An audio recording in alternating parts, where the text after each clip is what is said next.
Hey, how's it going? Welcome back to the Social.in podcast. I'm your host Pradeep, and on this episode of the Social Media Weekly, we're talking about robots watching ads on websites created by robots. We're talking about Bing rolling out shopping tools, and we're talking about the end of buy on Google. Let's get started.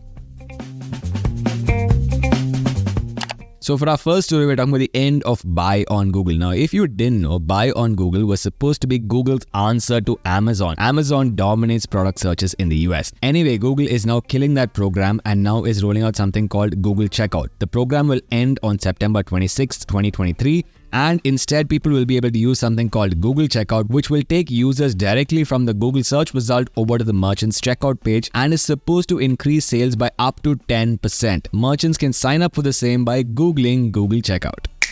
For our next story, we're talking about the robots watching ads on websites created by robots. Now, here's what's happening. Google is being sued because they're showing ads by advertisers on websites created by AI. This is called Google Video Partner Program, or GVP. Basically, for a long time, agencies like us have been peddling something called TrueView ads from Google, which says that if a user doesn't watch 5 seconds of your video ad or if they skip before that, you will not have to pay as an advertiser. What's the problem? Well, Google is showing these ads on websites created by AI, and most of the time, AI is watching those ads. Google is being accused of defrauding advertisers of billions of dollars, and it remains to be seen how they're going to respond to this one.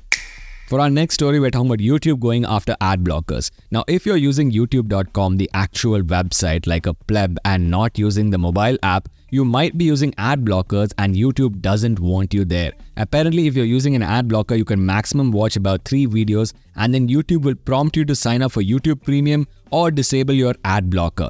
This is because, according to YouTube, they want to support creators. Yeah, right.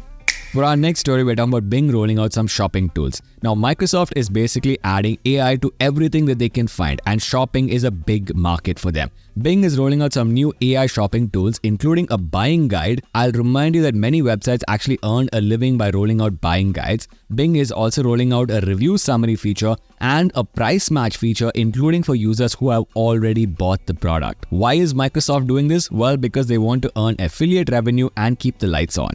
For our final story, we're talking about Meta. Yes, I said Meta launching their own app store. Now, the Digital Markets Act in the European Union basically says that Apple and Google are gatekeepers, and therefore other smaller startup companies should also be allowed to open app stores. The company that is rising to the challenge here is Meta. They're going to be launching their own app store only for Android, and which will allow users to download apps directly from Facebook. You know, the company that you trust with all of your data. Meta is being very kind here, and they're not going to charge developers for in-app purchases, at least in the beginning.